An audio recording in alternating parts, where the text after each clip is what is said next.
Clash of Clans podcast, OG, episode 78.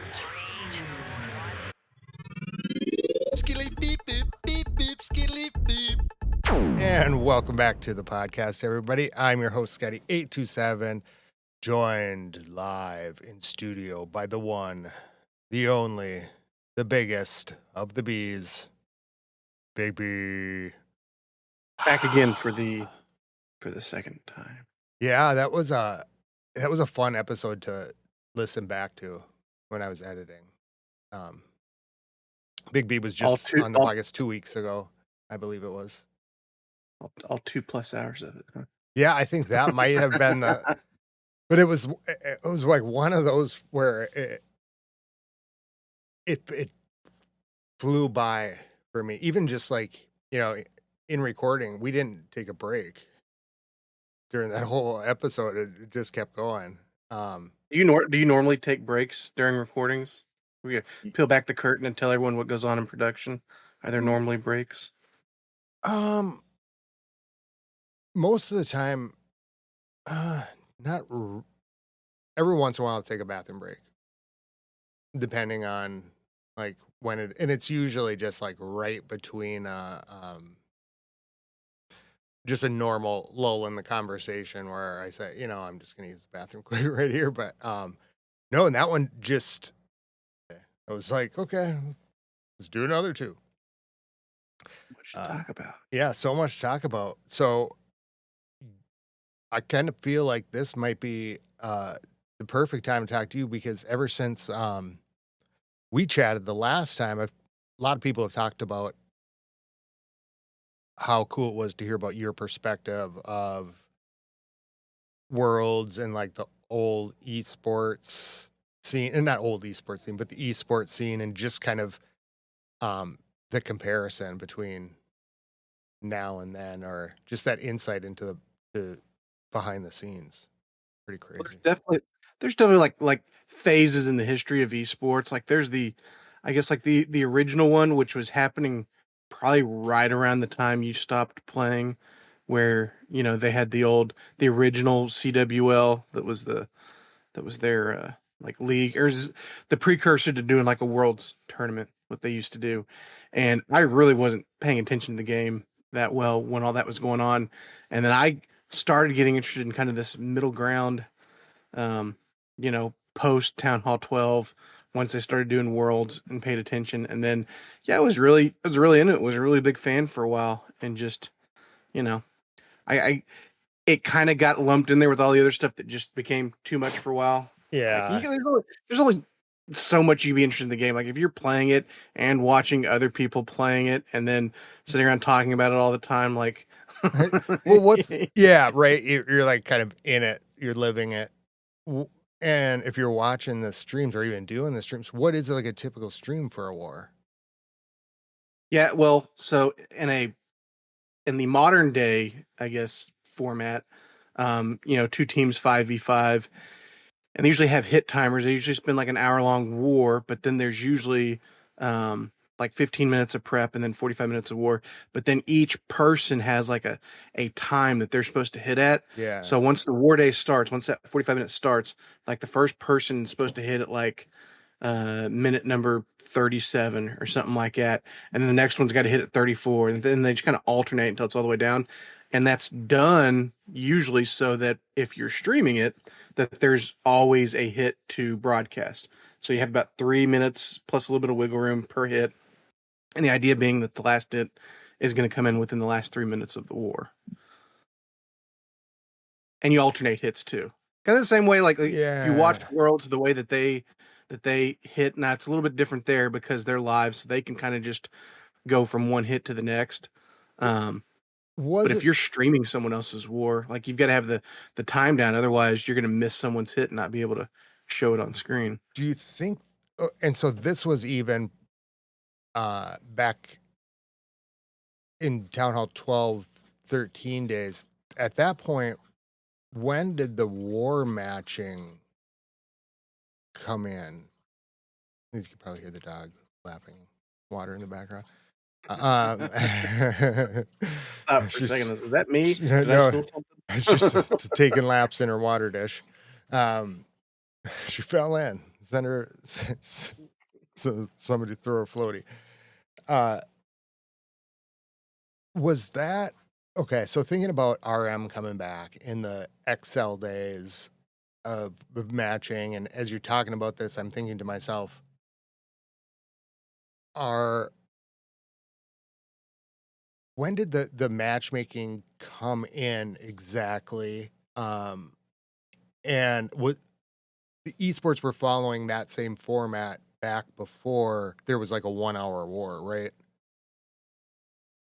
That, I'm trying to remember because again, that was kind of during my transition phase. I knew it was going back. I've watched some of the old worlds a couple of times, and I always forget like even when they got to 13, like they were doing like 5v5, alternating hits, but a lot of times they would have like it was best 2 out of 3. So you would stack the two wars together. Like the finals, first time Town Hall 13 was in the final for a world championship.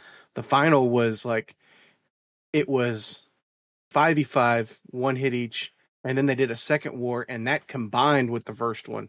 So you had to Uh, carry over your total from the first war into a second one oh, to win the championship. okay. It's kind of it was a unique format, and then I think that Yeah. got too confusing. And then afterwards, they were like, "All right, it's a 1 5v5 match," and I think they've done that ever since for like the last 4 or 5 years. It kind of brings it into perspective how much things have changed when you get to, you know, you have somebody like RM who must have left the game about the same time I did because he was a Town Hall 11 and I was a Town Hall 11 and I might have came in and upgraded or something, but it was right about that time with 11 and 12. And then and I was just new again to the game, but that was like almost 2 years ago or returning. But it seems like this later, these newer things have kind of seen the biggest changes, like kind of the most significant. Well, I mean, Um, they've definitely evolved. I think what they figured out was their whether there's going to be a lot of people that viewed it or not, they definitely wanted a format that would just make it a little bit easier to view and understand what was going on. And they tried these formats. That old, like, original CWL format that they used to broadcast, it was all like Town Hall 10s and 11s. It was like a mixed breakdown war, and it was like 40v40. Like, yeah, that was probably fun to participate in, but as far as like trying to broadcast it and show it, like no one's gonna sit around and watch, 160 hits over three yeah. teams.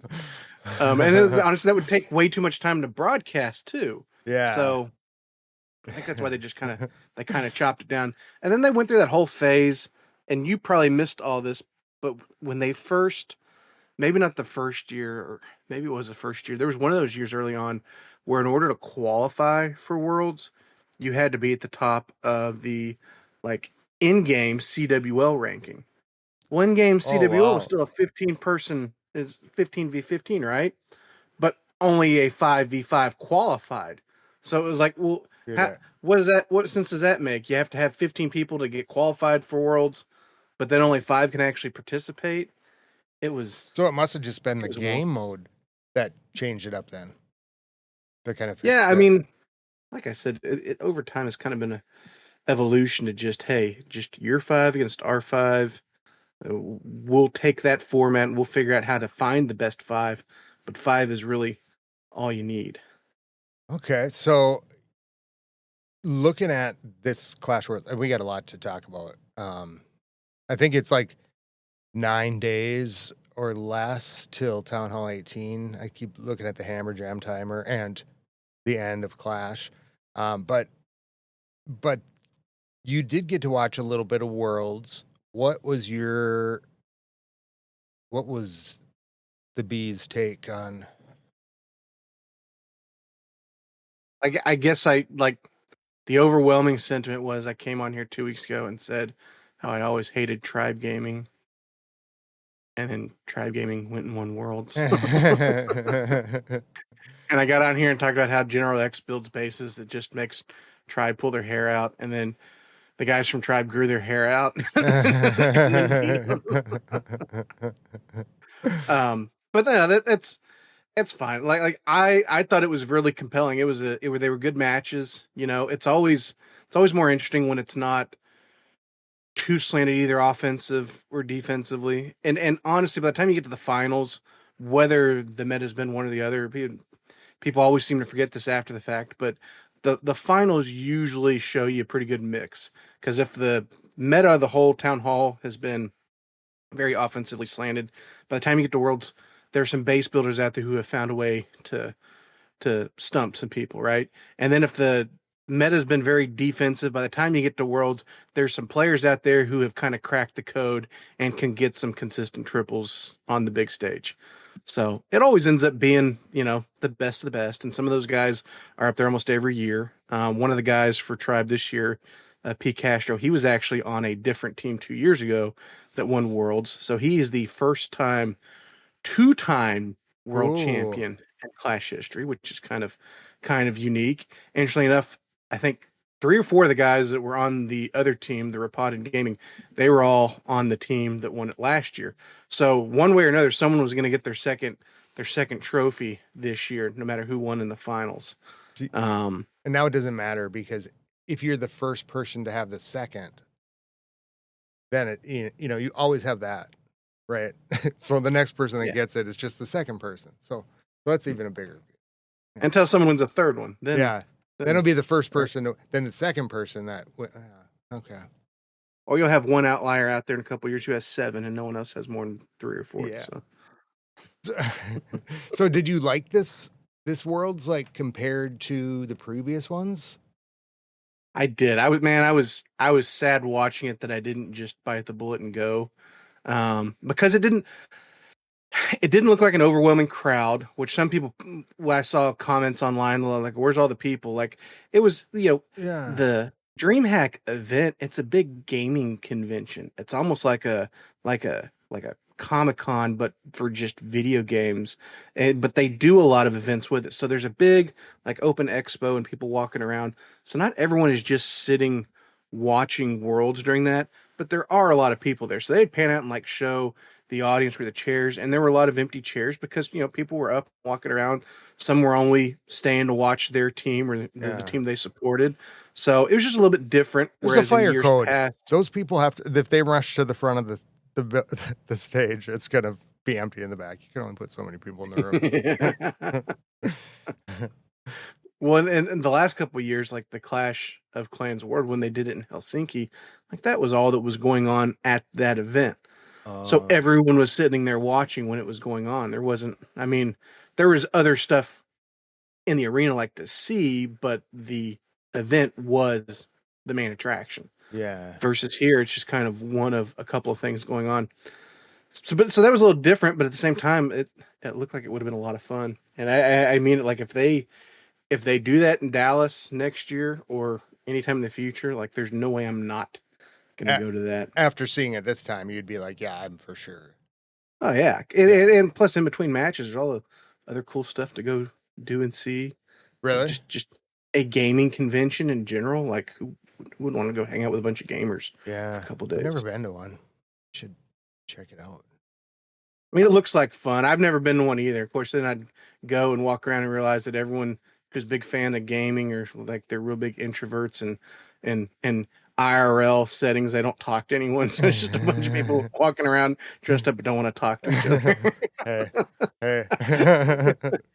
Hey, uh, can you text me? We're uh, standing next to each other. Why don't we just talk? No, just text me. we've been standing next to each other, texting for hours. Uh, did you when I was watching that? I was kind of listening, watching, going back and forth because I get really distracted. I I was I was kind of getting into it, and I was actually like, I could watch this. Like I wish I would have set it up to to be watching it. Part of that is I'm so used to it being like in the middle of the night that I was just kind of expecting not to be able to watch it because usually I kind of wake up or something and it's like over or something. Does that ring true to you? I mean, it's usually like earlier because in Helsinki. Yeah. Well, and like the time difference when it's in Europe is just, I don't know, like even when you get up, like no one else is, and Yeah, I don't know, it's tough. Definitely having it on a U.S. time frame, it helped, but also there's a big difference in watching like competitive Clash when you can see like the players' interactions. A lot of like the matches that get streamed on Twitch, like it's just them showing the hits, and then whoever's hosting it, like you can see their face and what they're saying, but you can't see the rest of it. Every once in a while they'll have events where like the people hitting will have to be on a webcam, yeah, and those even are much more interesting because you can actually see the players' reactions. Like sometimes you'll see them look at the camera and make faces, stuff like that. yeah. But even that's more interesting than just watching the hits. And then certainly when they do live events and you can see them, like it's, listen, I never knew that I didn't really like the guys from Tribe until like Till a you couple saw of him on years ago. They camera. were, No. yeah, I saw them on camera. They were standing up acting obnoxious, and I was like, I really don't like these guys. And for the record, like Tribe as an esports organization is North American based, but those players on the team, four of them are from Europe and one of them is from South America. So none of them are American players. Yeah.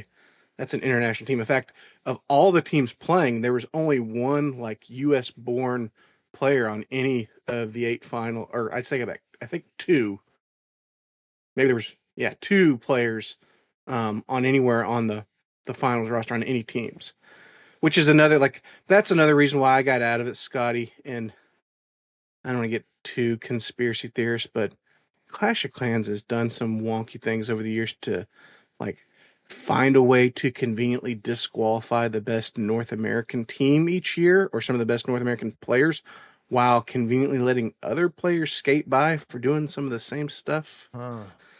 It definitely seems like Supercell as an organization doesn't like having US born players on that stage at the end for Hmm. whatever reason. I, Like I said, just a conspiracy theory. They don't like us. when we talk about this, I don't know if you've seen it yet, but for some reason it reminds me of that F1 movie, Formula One, like the world's. With Brad Pitt? Have you seen it? Yeah. Well, I don't. I did not know a lot about Formula Formula One. I knew a little bit about NASCAR. Love Days of Thunder. That kind of stuff. But it it seeing the stuff on stage and kind of seeing it put in the context, like a professional context, maybe more than I was expecting, maybe something just a little bit different, a little bit less, I think. Uh, it's like when I watch that movie and then you start to realize all the other aspects, that are going into it and all the different kind of pieces behind this and that real competitive, um, it's competitive, that people are doing competitive sports and tactics, but to see it kind of played out in real life, in real time, like, and you'd probably know this better than me, but the team that dropped a move in the second day, right? It was just like pieces of strategies and kind of play that I wasn't expecting to hear about. You kind of expect it on like Formula One, but then like, okay, and I thought that was just really kind of cool. Um, and then But that watching. whole Oh, sorry. Yep. that whole concept y'all talked about last week about Rapotted using this strategy that no one else had used, and they didn't use it all the first day. Yeah, And it's like when they after they lost a match, they're like, all right, let's do this, but let's not show it too fast because we don't want other teams to have time to copy this strategy. yeah, Like that sort of yeah. strategy going into a 5v5 tournament. And yeah, like that's It's like, oh, the turn is coming up. You're gonna keep your tires, or like that kind of stuff. And to see that kind of play out, you might hear about people talk, but it's on the stream, and they're saying that, and it might happen all the time, but or it might happen here and there. But for me, it was kind of like the first where I was like listening, and it was really catching my interest. Like The other ones, I'm like, it just seemed more like a presentation, and I guess I've only watched little bits of it, right? Like, it kinda seemed more of like a straight at you, and then this one I liked, and they might have done this other stuff, but I liked it felt like a wider world of sports, more with the the game people, and just I think it's the pacing of the show maybe even, just like the broadcast.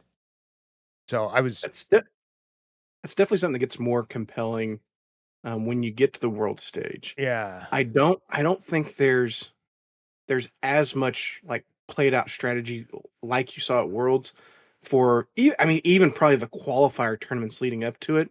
But part of that is because I mean you got to remember most of those teams that were up there, with the exception of like one or two, like they're mostly comprised of players who have been playing at that level for multiple years, right? yeah, So there's some amount of gamesmanship that goes on through the whole qualifier process on let's do enough to qualify, let's not show them everything we've got because we need to have something on reserve to pull out, at Worlds. And not every team is savvy enough to do that, but like the Rapotids of the world, the Tribe Games of the world, um, Navi should be, but they seem to be a little bit full of themselves, so they don't uh, always put in the effort to do it. But those guys are definitely like they're planning on stuff going in.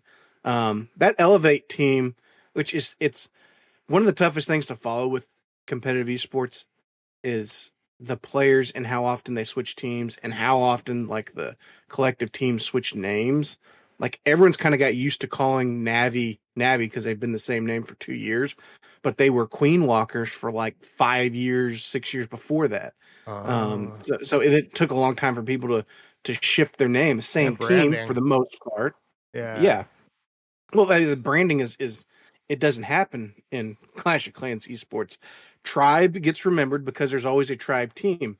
And if you look like through previous worlds, like yes, there's always a tribe competing, but the players on tribe are not the same that they were in Town Hall 14, Town Hall 13, Town Hall 12. Like they've changed over that roster quite a bit over the years.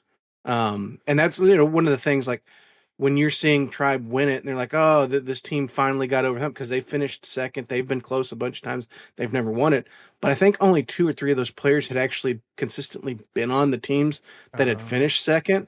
So the rest of those guys are like, ah, that's cool. One of the guys on their team this year, like I told you, one of them had already won it before. One of the other ones, Temper, he used to play for Repotted Gaming. So he used to play with the team that was across the aisle playing him in the ooh, finals there at the end. And that's listen, I wish the broadcasters do a lot of work to try to make the call compelling, yeah, like by getting animated, and they've done a really good job over the last couple years on removing some of the casters that were too over the top. This guy a couple years ago named Woody, who I absolutely hated, but he would like yell and scream, and oh my, it was awful. But the guys do a really good job of like building that up, but sometimes they miss points on like some of the background of some of these players. And, you know, I think sometimes that's because you realize there's so much movement and competitive clash, like with players amongst teams, that everyone on that stage has played with everyone else at some point in time. yeah, Like they're just like they all know each other, do which they? is also part of the reason why you get to the finals and like you'll see someone who's got like a really high hit rate all of a sudden get baited, right? Like Oh, the same Navi player got baited in their two matches that they lost, got baited on fireballs. And I'm telling you, that's because all those players know, like, Kazuma really likes to use fireballs. So they were building bases like, all right, if he tries a fireball here, it's gonna get baited, it's gonna ruin it. And he 2 times in a row, he fell for it. Like they all knew. I bet the world's pretty small too. Like if you are some of the best in the world, and then you're doing competitive competitions just throughout the year, you'd think you'd be facing at least like because even or maybe they don't, but you know how people leave the clan and go join other competitions, and it's like you start to see even in It even in yeah. L's limited competitions, I started to see same clans like in Worlds, or that we'd run up against in War and right after that, and things, and you start to realize, and I suppose once as your clans get up there, um, the pool just gets a little bit smaller. Yeah, and there's I don't know, there's definitely a core, and then every year there's a little bit of changeover, and there's probably another I don't know, for the 8 teams that qualified, there's probably another, I don't know, 8 or 9 teams out there likely that if they had been there last weekend, they probably could have finished anywhere from first to fourth if they had qualified. So there's that many teams out there that are probably that good at that level. And then every once in a while you have teams that have some more experienced players and someone who's newer. Like that Millesteam team that they were supposed to get knocked out the first day, and then they advanced because the other team one starred in their final hit. Oh, Yeah, it was an elimination game, and they threw the final hit. He needed 2 stars, he got 1 star. It was it was kind of sad to see, but that team, they had some guys who hadn't been on that stage before, and then one of those guys, probably their best hitter, this guy named Ness 4X. He was like he's never even played video games before. Like Clash was the first video game he ever picked up and played, and he's only really? been playing for a couple of years. Yeah, Wow. he's like a Clash savant, just picks it up and instantly good. You really kind of, and that makes me curious too. I like that. That's kind of the background story of, even seeing the whole clan there talking, and like I kind of made the joke about, you guys are known for being so exciting and so pumped, and then it's just like, yep, yes we are. Uh, but that stuff was really cool, and it would have been, I think it would have been cool to see like a little bit more of the player profile of, like how they do on any like reality show. They'll be like, this player's from this, because it kind of just tells the story of, and that's what I got a little bit, was that background story. Just gives context to the names of like this person, and that um, they're just not so foreign to me in my thinking now. And like I said, the casters that are doing worlds, they're I mean, for the most part, they're good streamers. They make good content. Like they definitely got a good group, but they're definitely and this. I guess this is part of the reason why I've soured on following it as much as I used to. Is because there have been really good involved casters who did just like you were talking about.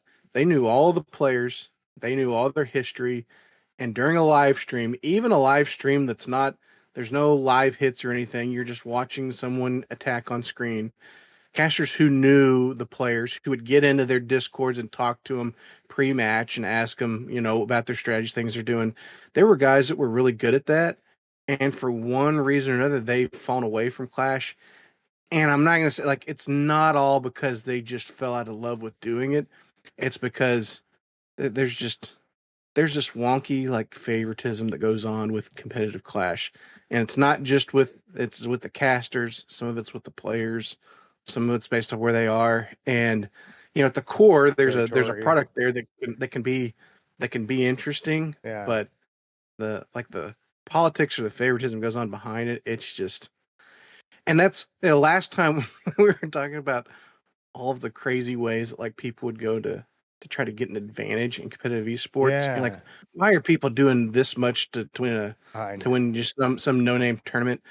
Well, there's just as much pettiness that goes on to decide who gets to be on screen casting, for the finals, and it's kind of dirty, There's honestly. politics and everything.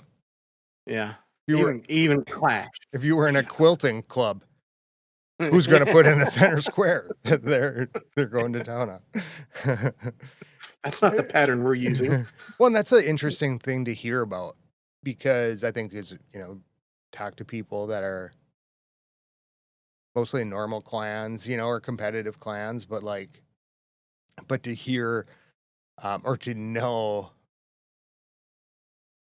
I think maybe we hear about it, but to kind of know or understand a little bit more that like, wow, this is a really like a regular sport where cutthroat, and you just don't get There's free exposed to that. agents, there's rivalries, and there's people who hate each other. Yeah. Yeah, it's kind of a it's fun to see, and like, it kind of felt like that, like, with the Worlds, like, it was, that there was another world to it, and it made me more excited for Worlds next year to be to think about even, like, the process of it, like, we did it this year for the few months, we'll set something up. Hopefully, they update or do something different with the rosters. I mean, I think if you did, like, a roster of 10 at least or something, just because or let it you do it every month only because it's so hard to commit 5 p people or 7 people or whatever to an entire year. Um, Well, Scotty, I mean, I hate to ruin your dreams. what are you gonna do? You're gonna tell me? Tell me no? I mean, I don't know what they're going to do next year, but I do know like their strategy over the last couple of years. They want to have like a community-based element to qualifying for Worlds to kind of give out that image of, man, anyone could qualify. You and your buddies could go on a crazy historic run. You could qualify for the World Tournament.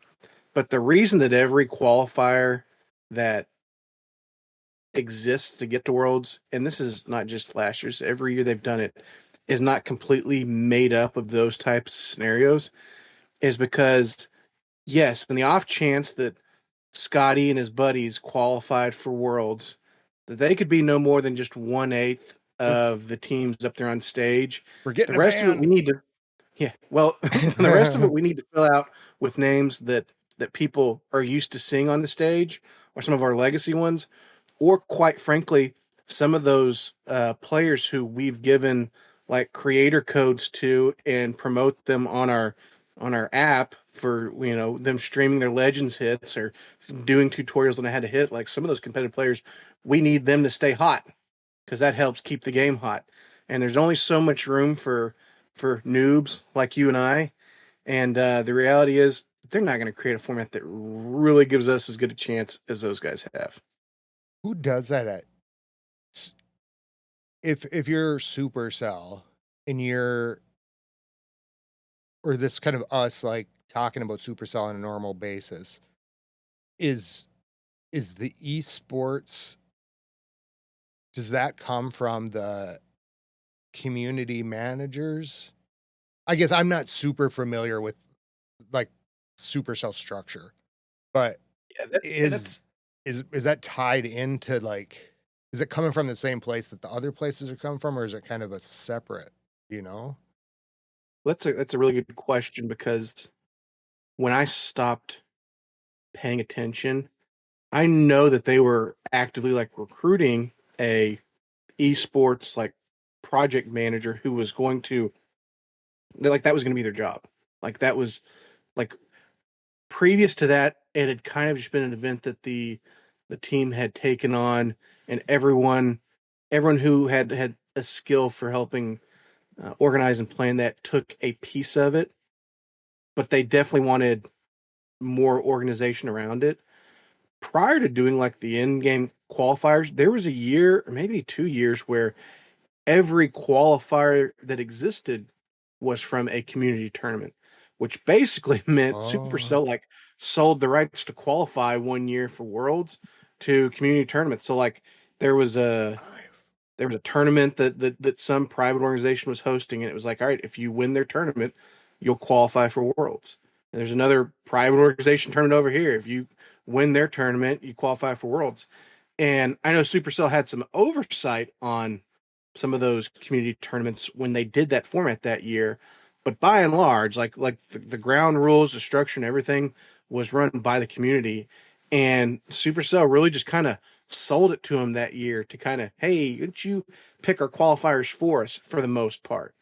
And then I think that year then they had one last chance qualifier at the end of the year where they did like a month long tournament where you could qualify in game. was But most of it was from was the this community a tournaments. real long time ago? Like, I feel like I remember maybe it wasn't before, but I feel like when I was leaving, CWL wasn't CWL, but it was the CWL league? Like, there wasn't there the Yeah. CWL league, and then it became it's Clash started CWL after that, right? Clash stole the term, Yeah. and now everyone who plays a game can participate in CWL at the beginning of each month. Prior to that being a game mode, it was a community tournament called CW. CWL. But that also had become like the largest community Yeah. event, and that was the one that Supercell, like, they hosted live like tapings of the finals Uh, for that, and that was kind of the precursor to them doing a formal worlds tournament. yeah. Before that, CWL was essentially like if you won that, you were considered the best of the best because that was the biggest community tournament. They still have all these community tournaments out there now, right? Yeah. And during one of those years, they selected some of the bigger name, more reputable ones, and said, "All right, if you win one of these community tournaments, then you'll qualify for our worlds at the end of the year." Yeah, I remember this was like, so this would have been Town Hall 11 days, somewhere around there. Uh, I know either L was starting to participate, or was participating in some of those CWL competitions. And when I think I popped back in a couple times, right away, or I was casually playing a little bit. But when I came back, the CWL part confused me because I thought it was something like, on Discord or whatnot. Wow, it's like dusting off some old memories, kind of where these things intersect and see how much things That's why. change. So when you listen to Pineapples and Thorns, Cat will refer to the current CWL as I think she'll call it Supercell CWL because in her mind, like CWL is still the original one, right? Yeah. That wasn't the in-game once a month thing we do now. Shout out to those guys. Yeah. I Uh, think she'll refer to it as SCCWL as like SCCWL. the All these Supercell things that CWL. can hang out. And you get to see, and you think about it too. It's like RM come back in Worlds and just talking about this, really how much the game changes.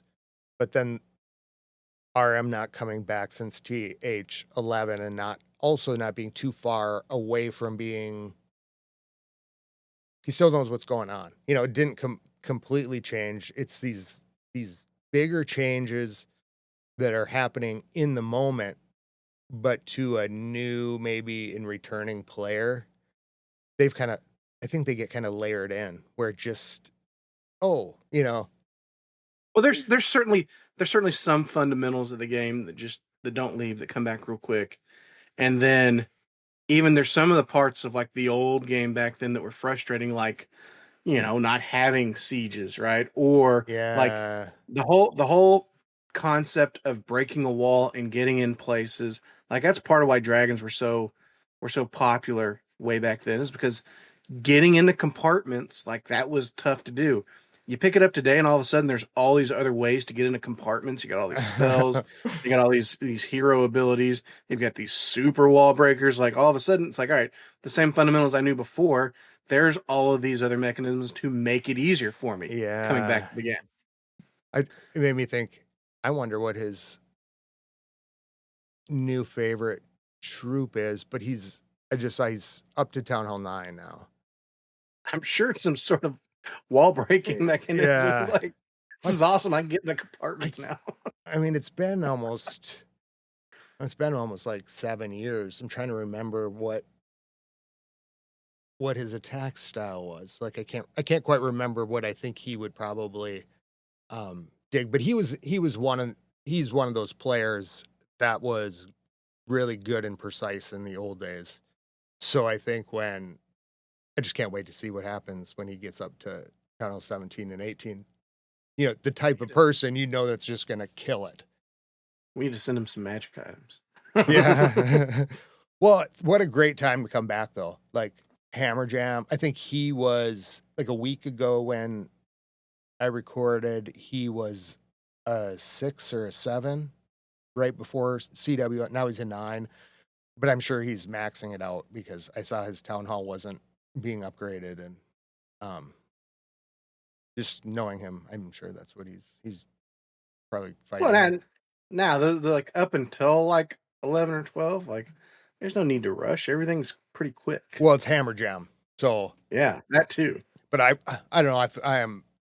I'm just kind of like, he asked me where people rush now, and I said probably 13. Don't you think? Yeah. Well, Would that change with the new?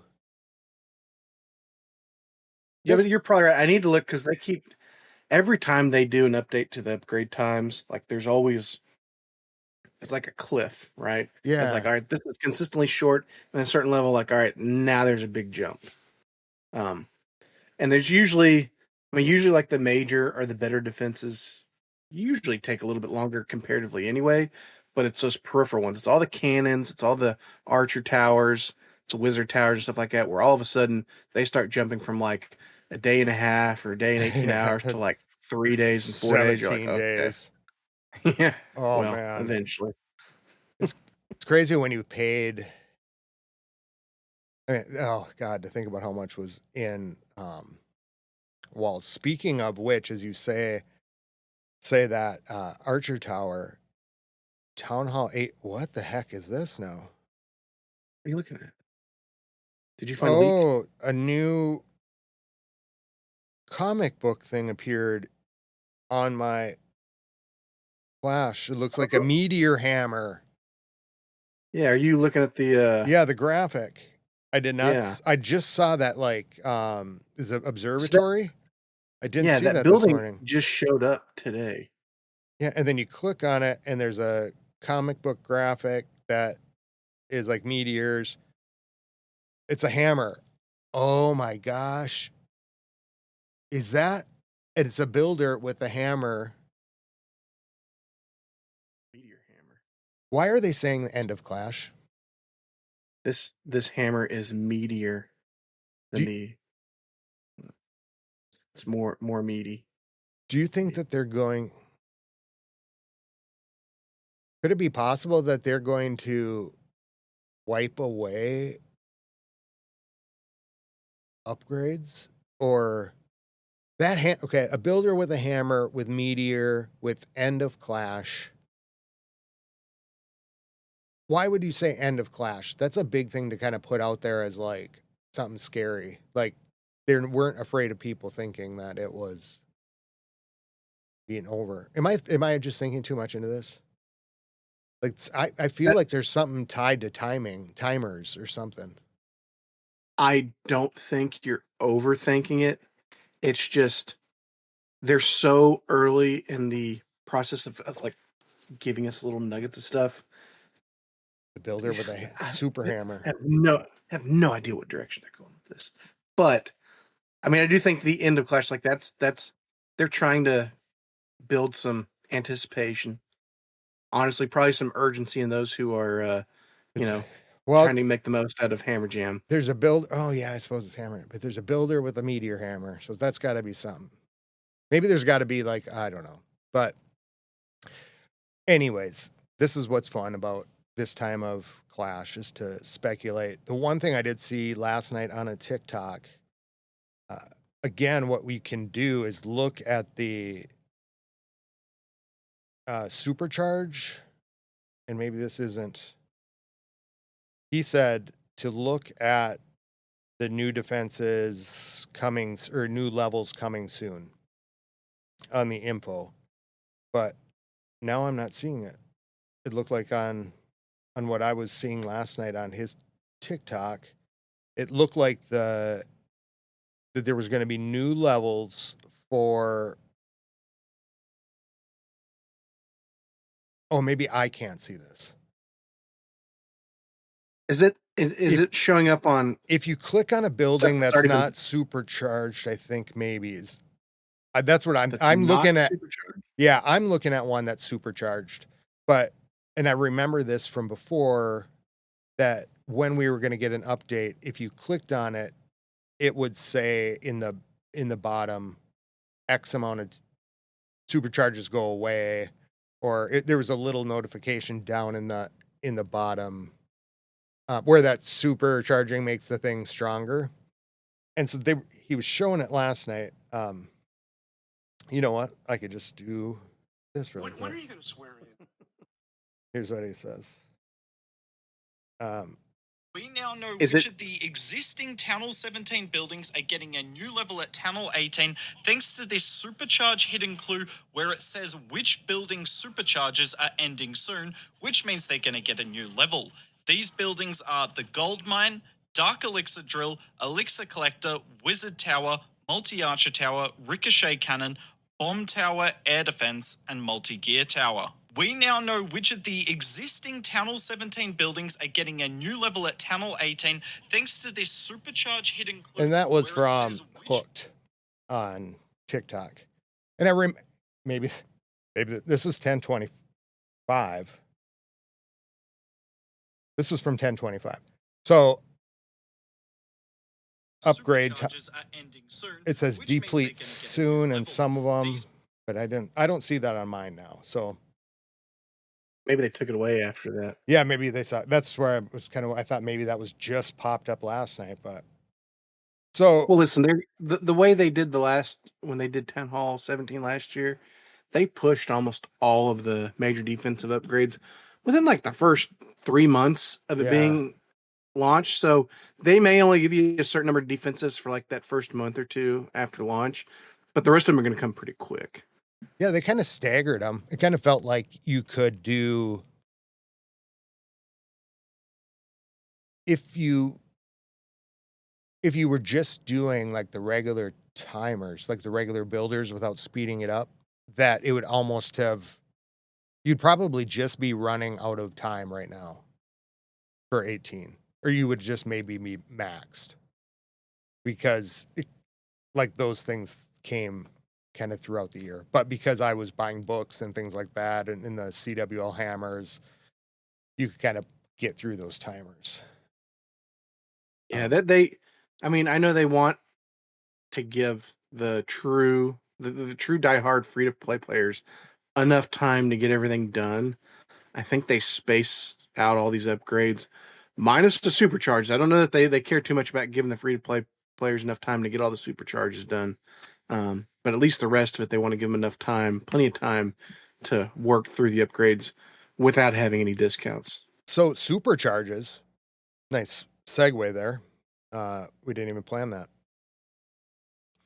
Rewards for temporary content. Did you see this No. in the news? It This is said, in the news in game. yeah, in the news in game, it says, "Hey, Town Hall 17 Chief, we wanted to give you a heads up regarding our upcoming update. In the next update, we plan on releasing a new feature that will be geared toward you. This feature will introduce a brand new cosmetic reward, which can be acquired by accumulating certain amount of points from each supercharge and crafted defense upgrade. All upgrades completed before the update will retroactively give the points. We wanted to give you this early heads up regarding this feature while you still have time to upgrade crafted defenses and supercharges before the update arrives." Brand new cosmetic reward. Where am I gonna put it? I don't know why on this one. Yeah. I got an idea. No, just kidding. um, I don't know why when I saw this, and I pulled up a judo video, but I think he was just talking about this. I got distracted, as I so often do before in anything before the end.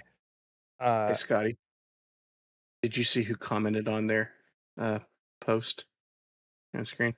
We've got Vanessa Baxton saying, "Thank you for the advance notice." You know who that is, right? uh, That's Liam. the next of that. That's his alias. That's awesome. Listen, if you go back in time on every like Clash of Clans post on Twitter, you'll see a comment from Vanessa Baxton saying something like, "Thank you for the update. Thank you for letting us Oh know." my god, that is awesome. Oh, that's perfect. That's freaking hilarious. Oh. Oh Sorry, I my know I threw god. you off there, but No, I was like, I thought, and I was like, he did it and again. getting to know him more, it It makes me like him even more. That's freaking hilarious. um, that was one of my points in this. Was how cool Liam is. No, what was this whole narrative of Meteor, end of Clash, hole in the base. Now seeing that kind of just threw me off the hammer. I'm really, really curious as to there were They've come up with something. I don't know if it's I don't know how much of it's going to be like overhauling gameplay, how much of it might just be cosmetic, how much of it might just be for the theme yeah. on whatever they're going to do with Town Hall 18. Like that, I know that's something they've done in the past where they've leaked information like this, or they've done like Oh, like some stuff ahead of time to kind of get you geared up towards what the theme for the next Town Hall is going to be. so like the Meteor hammer could be the look of the town hall. Or listen, if we talked last time about the possibility of them bringing a new hero into the game, the Town Hall 18 big reveal might be a new hero whose war weapon is this meteor hammer. Maybe. I don't know. Maybe there's a You way to heard it here turn first. your builder into a hero. Oh man. Oh. Huh? You put the builder out on the playing field, let him go out. I know I did see a leak and again, I was telling you earlier that like most of the leaks that are showing up on Reddit now are in that subreddit, they're getting removed really quick. So I don't know if that means that Thank you, they're Vanessa. yeah. I don't know if they're getting removed real quick because they're accurate and they don't want it out or because they're just completely made up. But I know there was one that people had just they'd gone and pulled data from like game files. And it wasn't pictures or anything like that. It was Oh just yeah. verbiage. But there was a description of like something that was, I think it was called like a guardian or something. And it was the same. Artificer and a Yeah.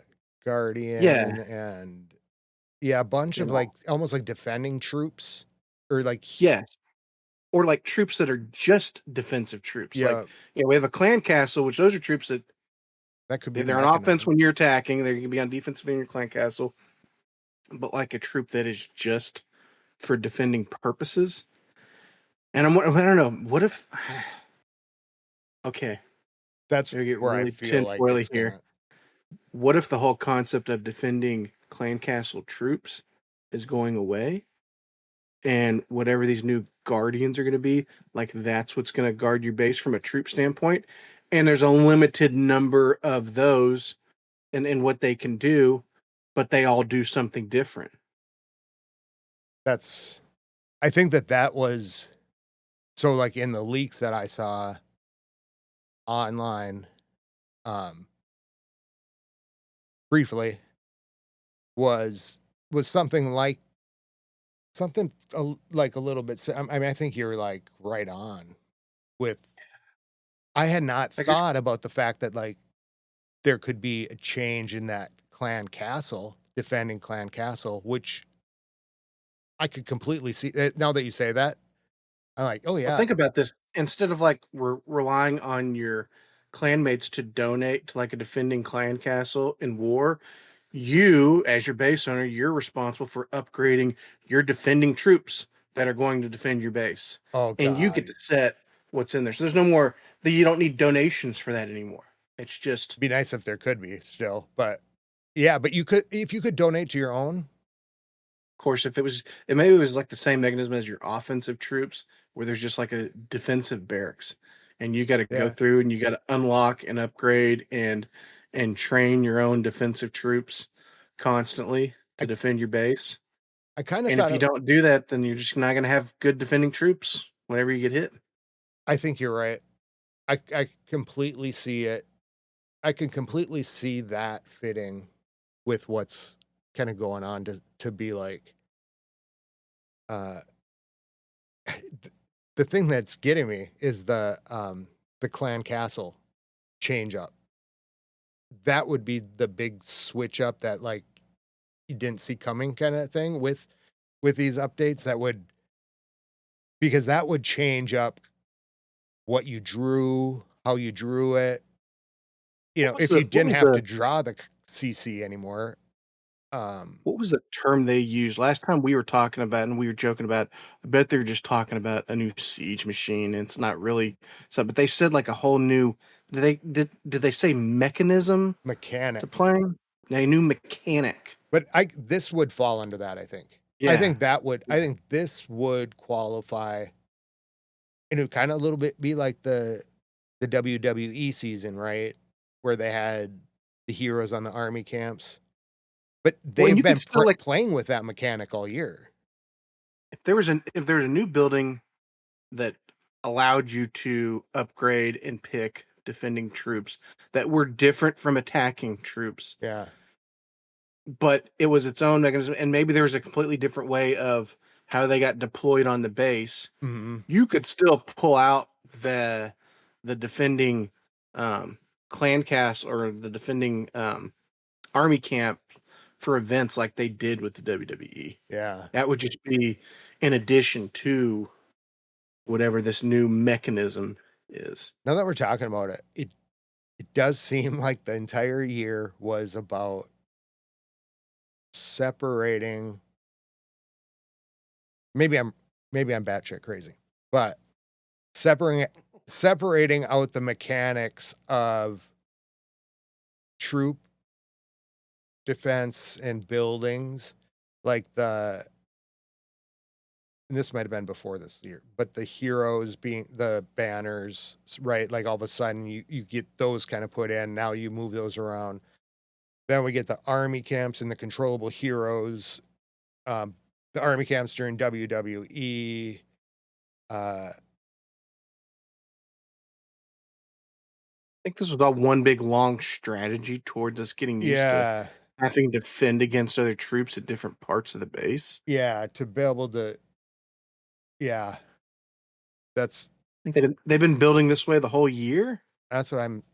It would make sense if you look at it. If you were sitting here a year ago, or if we're sitting here a year from now, we would probably. I think about it like, what would we be thinking about? And so, what was everything leading up to this, and then where would it? And as you're talking about that, I'm like, oh, there seems to be the full picture that is starting to like come into play. New mechanic. Uh,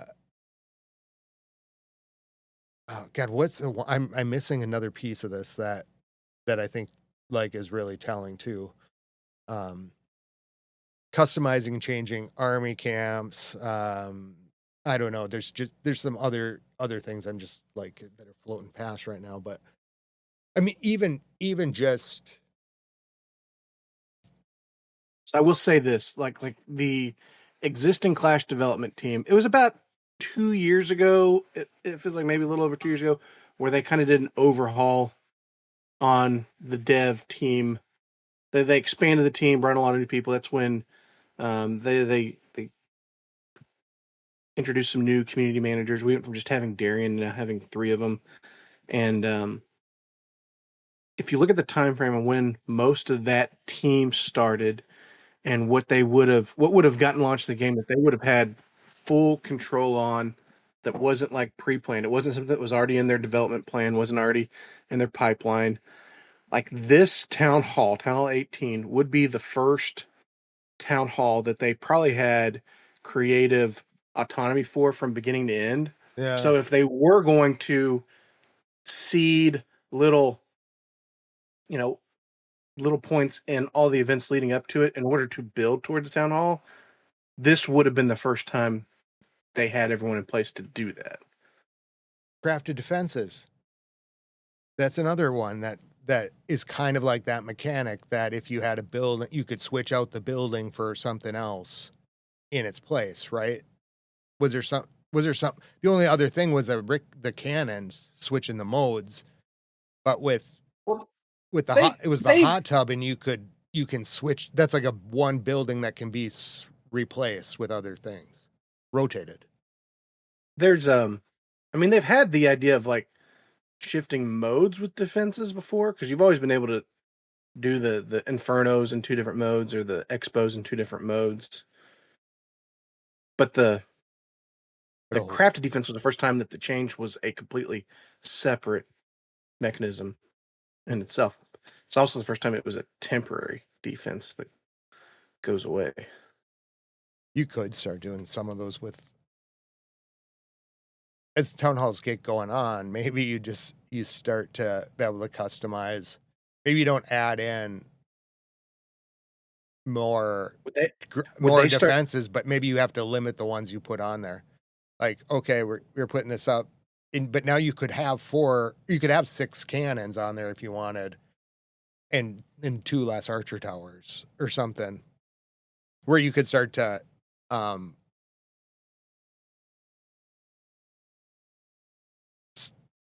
oh, I wonder I've if got an expo village. I mean, who knows? But this is just me straight thinking, like right out of my butt.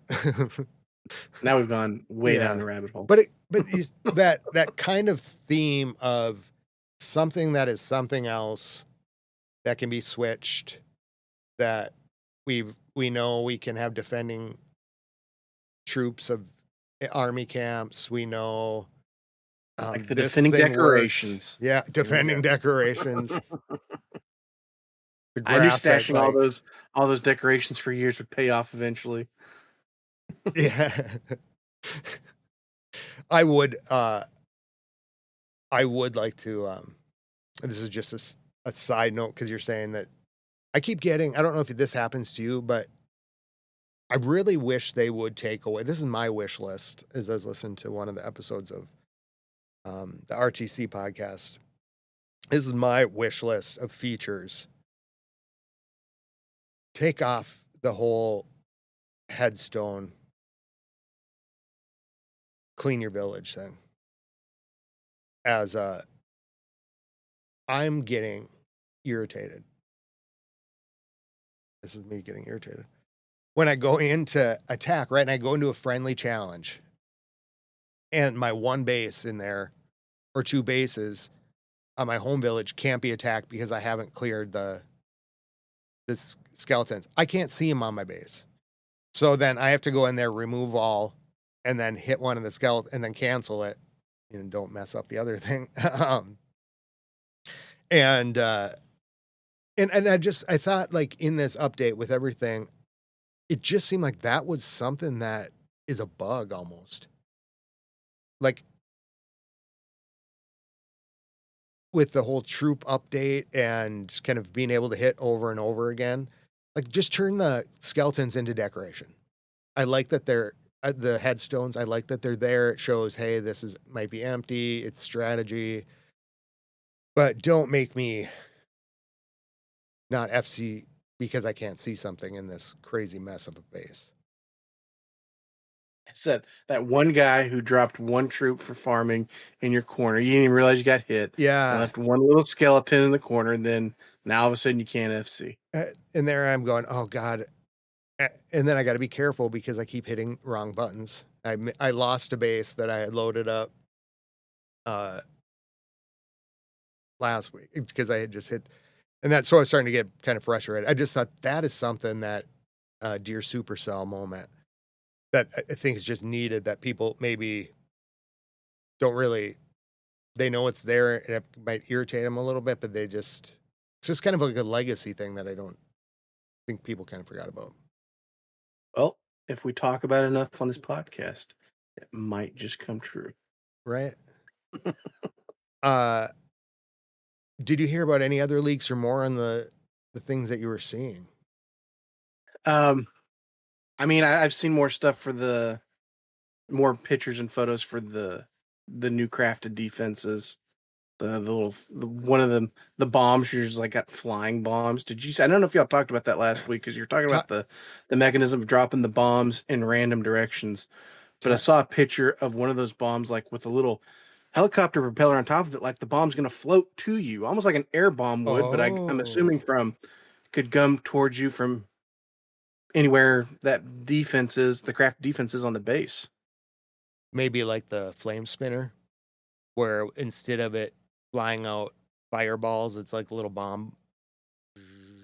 Bombs floating out till it hits something. Yeah.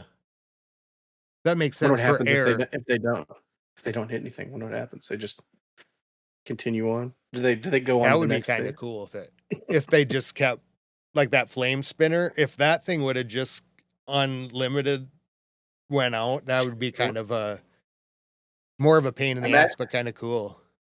Imagine a world where like the flying bombs on that, like they have to detonate somewhere in the Clash universe. So if it goes off in a direction, doesn't hit anything during this attack, it just keeps going that way until it reaches another base, and then it just floats through that one until it hits something. It doesn't, it just keeps going, and then all of a sudden, like there's one base out there in the universe that hasn't gotten hit, and all of a sudden, all of these rogue bombs are just flying across at the same time. I'm in my CWL attack and somebody else's bomb just fucking smacks me in the face. What the hell is this? Where did this All come right. from? Damn it. Yeah. I haven't seen the pictures of this, but ever since Tyler said it, I just keep thinking of the Indiana Jones movie where he's trying to figure out the place in the village where The sunbeam. the sunbeam, and it goes through the one crack at the one time of day or whatever, and it illuminates. Is that what that's thing's called, the sunbeam? The other Well, defense? it's a sunbeam or light beam or something like that. But it looks exactly like you're describing, like exactly Indiana Jones style. If once Indiana Jones has that staff placed with the light shining, if he could then rotate it and move the light anywhere he wanted to, that's Yeah. essentially what the defense kind of looks like. And by the way, I'm pretty sure that the schematics for that in the movie is born off something that really exists in Egypt. Like I Yeah. believe there's a temple somewhere it was designed so that one time every year the Yeah. light comes in at a certain time at a certain point of day to only show. I think I read about it not too long ago. But Yeah. I remember when I read it, I was like, that's the same thing on Indiana Jones. It actually exists. It's a Yeah. real place. They do a lot of that stuff with the Yeah, pieces. there's no original ideas. It's all been done before. Well, I'm glad. I love seeing that kind of stuff. Like did you see the queen skin? For this one, Yeah. Uh Fury Queen. This so I kind of felt like I didn't see the new Minion prints. yeah, they just put him up today. So the Fury Queen, what am I supposed to do? Keep buying these? You've got to resist, or you just got to rotate it through different accounts, Scotty. That's really like got to start building the alts so that Oh you can God. enjoy these skins for more than 1 month at a time. Oh God. I finally I get a queen one I like or something, and I say, I'm not gonna buy anymore. Already bought enough. And then I see that Fury Queen, and at first I thought it was the Fury RC. I don't know why it just looked like that. And now we got a Transformer Armored Prince. armored prince. He's got a jetpack.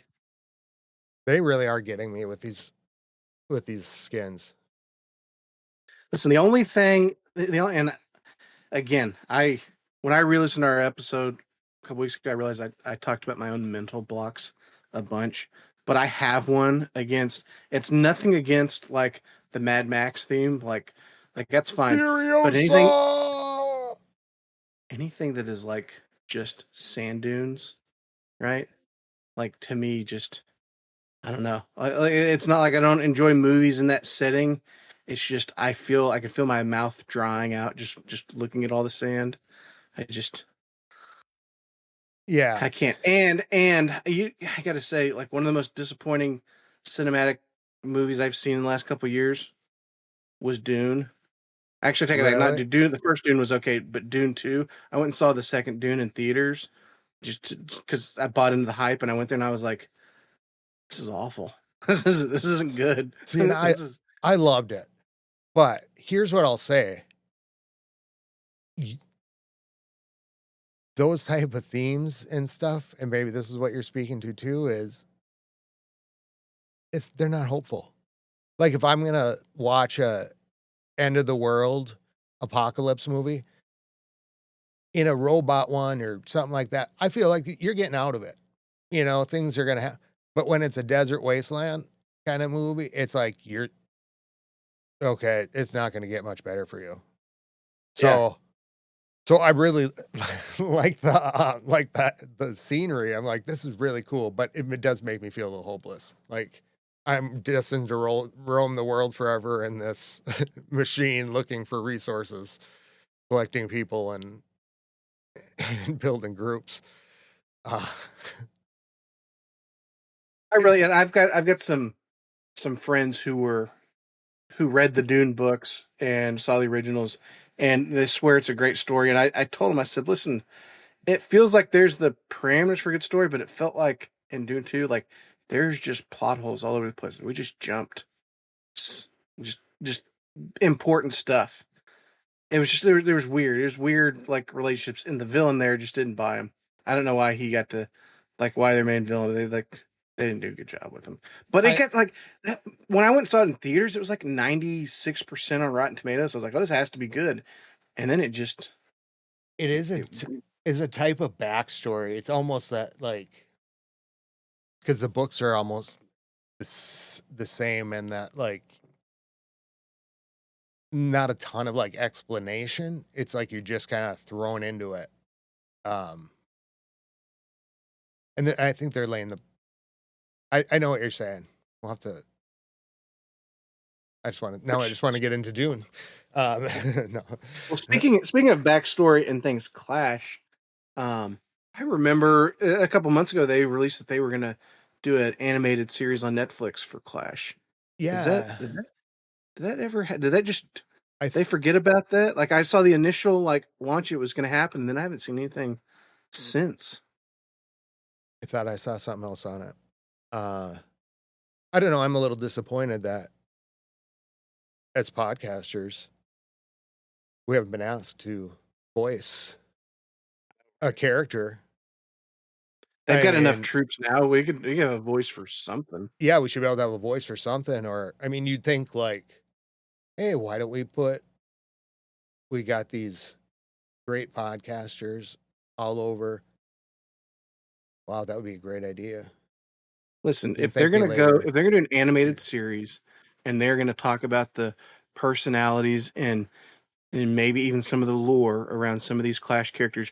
You tell me none of them are like deeply rooted sarcastic or, Yeah, just at their core just controversial at every step. Like yeah, you can't tell me there's not some of them my voice wouldn't go great for. Come on. yeah. Which character would you voice? And which Like character you think?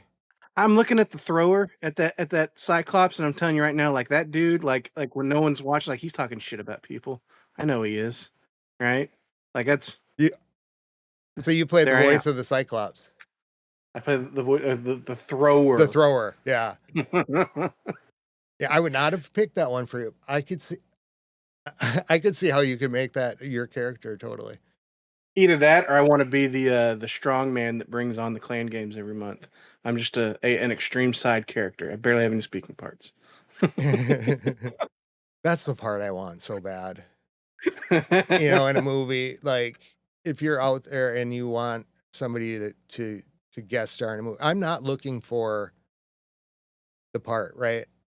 I want to be the cashier that Amen. says, yeah, the one that says that'll be $2.99, please. Like the guy that falls in the background, right? Like something like that, or the one of the zombies in The Walking Dead that's just like walking next to the person. That's all I don't even Yeah. care to be in the lead roles. I think I could pull off. I think I get Academy Award for the smallest role ever. Yeah. Like I don't want the highlight clip to be too long. No, I want to be able to post it multiple times on my Facebook over and over again, and yeah, it'd be easy to do. It's 2 seconds. loop it, loop it. Yes, please. Check, please. Right there. I Check, want to please. I want to be the guy in the background that's got like a stupid expression on his face, but just for a second, Yeah, right? Like main characters do something dumb or do something loud, and someone has some dumb expression in the back. Like I just want yeah. to be that guy, just for a second. Everyone's like, "What the hell?" and then gone, Guy gone getting forever. up off of ground after meteor impact. I don't even need a name for a character in there. All right, Yeah, we got it. do that in a Clash animated series too. Yeah, they're really not tapping the resources they should be tapping. I'm, I'm just, Sitting on a gold mine, just sitting over there selling hero books instead of doing what you could. um, we started CWL to thank you for uh I so I asked Big B before I said we were here's how it was going. Last month it was like we were kind of having problems. Like some people didn't move like one person didn't move that was going to move, another person didn't move over here. And so we just were stretched thin. Then this month going into it, it was like all of a sudden we were filled up. And I asked B because I thought I remembered you saying like it doesn't matter to me where I'm at or whatnot. So I just checked in with you because I was like, there are people with like first accounts on this, or and I'm trying to figure out which one who could go over to this one or to that one, and I'm like, I don't think B cares that much. Let me just see. But then I found out you wanted all three accounts in, because sometimes I was rotating them out of L2 even, just for numbers. So so thank you for being accommodating. Um, Yeah, I'm not worried about the level I'm playing at. I just I want to get the y- stars. And if I'm gonna log in, I'd rather have you know an attack to do everywhere. yeah. Just to break it up Well, that was instead hard of to, trying to. and I know we had talked about that, but in the past, and I and I kind of hear about it in the chat, during CWL about other people wanting to get accounts in, and so it's good to know that, and I think like this month that we're able to do it, just because it was kind of over. We had enough to do it, right? You've been in, are both of yours been in L2 in the wars? So yeah, like I guess technically my mains have been in L2 for most of the year. The one I've had in L has really been like my third account Yeah, because I originally brought it over while I had the main somewhere else, and the same thing happened. The place I was in one of those good guys clans, one of the trample damage clans, and they were doing it was a relaxed clan. They weren't taking themselves too seriously. But then all of a sudden they wanted to start promoting CWL. So instead of doing 30-man CWL, they went to 15.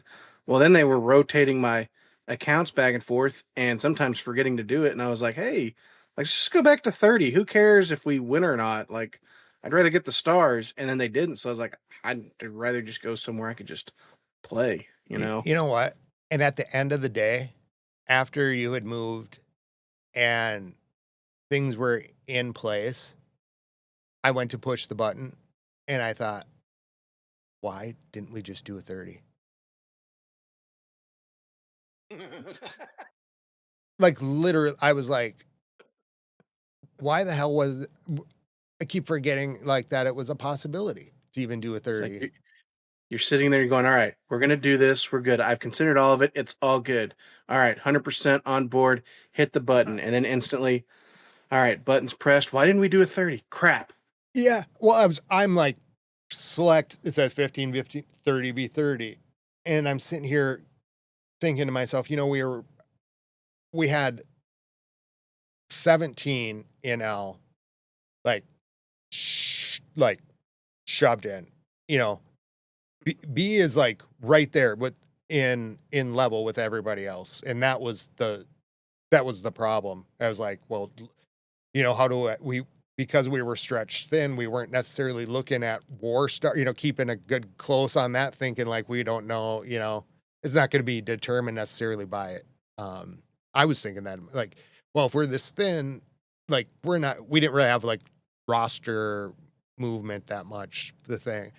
And You it, heard Tyler last week say where my hit rate was, right? yeah, what was yours again? One? I think I was number 5. Yeah, you're and I think I would have probably guessed you higher, and then you were talking about dropping your troop in one spot, and so I Yeah. I was like I was like, "Well, maybe I'm overestimating Yeah. what's going on there." Listen, I've made a Clash career off being lucky, not good, lucky. Well, you're Okay. very good at being lucky. Yeah. I mean, listen, that's a well, that's still not a skill, but it's it's an attribute, right? This Yeah, is like if there's different attributes that go along, like skill is low, luck is really really high, yeah. and I don't know how you put a price on that. I really don't. No, All I know too is Scotty. Do you I remember was where you were ranked? Remember where your ranking was? 15th. 15. You know how many players get into CWL? 15. Solidly on the roster, no matter what. Yeah. Oh, I suppose I was not even thinking about it like that. Oh my god, yeah. Like I there's was no thinking way of you're like kicking a him out of his own CWL. He's number 15. He's solidly he's on the roster. I'm sitting here thinking to myself, like, oh, this is like a top 15 rundown at the end of the year, like music or whatever. And then I did not even think about it as a roster. Uh, well, I guess yeah, I'm surprised. I was also thinking when we did that, I'd like to see it when it's the past year after I became a Town Hall 17. Because I was also a Town Hall 15, but it's probably going to be much worse if I look at it that way. Listen, and hit rates are skewed too. And a joke about luck. Also, part of the reason why my hit rate is so high is because in a 15-man CWL and constantly being either 13th or 14th, that means if there's an under upgraded base on the other team, I'm probably getting to hit one of those towards the bottom. So yeah, my hit rate probably should be higher because my offense is maxed, my defense is not. But I'm putting max offense against probably a base that's not maxed out defense too. Yeah. So it should be higher. There used to be a bot a long time ago called the Ruby bot that during CWL it would take like your hit rate, but it would also take like the difference between where you were hitting on the map versus where they were hitting on the map. It would take into account how many defenses you had. It would take into account a lot of things, and then it would spit out like a number to say, "Hey, here's your CWL like number," and it would rank everyone in CWL like that. And that was the closest I've ever seen to like a fair, like true telling on who's really most beneficial towards you in CWL and who's not. Because I've played with guys who would look really good on their star count offensively, but who were a defensive liability in CWL. And it's like, honestly, if you're trying to do well, you got to take both of those into consideration. It can't just be your hit rate. Yeah. Yeah. And I do. And it can't just be a blind like, oh, 17 hitting 17, because there's, especially with the supercharges and crafted defenses, like A17 with underdeveloped defenses is not near the same as one that's fully maxed, fully supercharged. It's not the same. So it doesn't always give you a full read on who's actually the good players. Hence why guys who drop all their troops in one place sometimes can. Now I know what I'm gonna do. No, I hear those stats and I really kind of take them in like context. When I hear that and I go, a year ago I'd have been 27th. No, I feel like in the last year I've really grown as a player and learning a lot and really starting to feel like I'm getting a handle on it. Certainly, like the CWLs, it's not such a reach this time. So yeah, yeah. I take that as just like it's like a benchmark. Like, hey, it'll be awesome to see where I'm at next time. Um, yeah, that's really it was really cool. People are asking about how he did it, and I think he was saying in there. I think it was a couple of the bots. I'm Yeah, not sure. there's bots that'll just keep stats Yeah, for you. Just, I in think. fact, one of the bots, I don't know if it's one we use or not. There's a Clash King bot that's been around Yep, for a while. we use that one. Um, But the guy who developed that Magic Junior, we had him on the Casuals a couple years ago when he was Yeah, he came developing on it, this one and too. yeah, so Yeah, he's a good dude. yeah, He actually, I'm not trying to dox him, but geographically doesn't live too far from where I do. You knock on your wall. Hey, Magic, say hi. No, that's Listen, the awesome. first time I thought about, hey, you want to meet up for lunch one time? He was like, hard pass, man, hard pass. Okay, cool, Magic. That's nice. Yeah, that that Clash King, we use that a little bit. Beer Zombie has done a little bit with like the Clash API and pulling some stuff to get the stats, and I feel like now seeing this CWL right, like it was full. We're doing really well in L right now, knock on wood. People are just hitting really solid. The bases, I'm glad that we talked because I was ready Don't to. retrap them. I didn't retrap, but I was honestly after that first round, I was just a little dejected with the bases. But talking to you, I was like, I think you're right.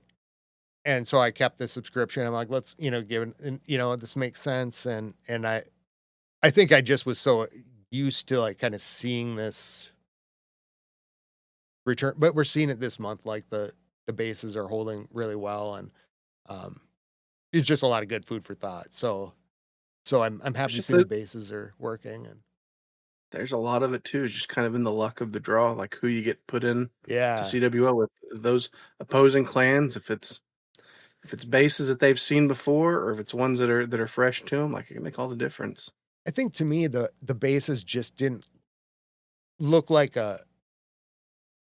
This is I'm not trying to like disparage anybody. They just didn't look like they made another leap forward in base design, like you see sometimes, um, for that month, and I just didn't give it a fair read, or a fair shot. I don't think, and so when after talking to you and then listening to that in editing, I was like, yeah, I think it's worth taking another swing at, not just writing it off after a one, thing where it just doesn't go right for us. Because I think you're right. So, and they seem to be doing well this uh, CW. I don't know if you got a chance to get any of them, but I haven't been able to look back over at the how you guys are doing, but because I was not in the main clan, I didn't want to risk burning any of the bases, so I didn't grab any of the new ones. I'm just oh, recycling the old ones.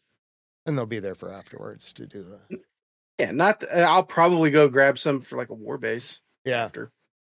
I think I switched one to my friendly or to my attack that I can only switch out like once a week or something.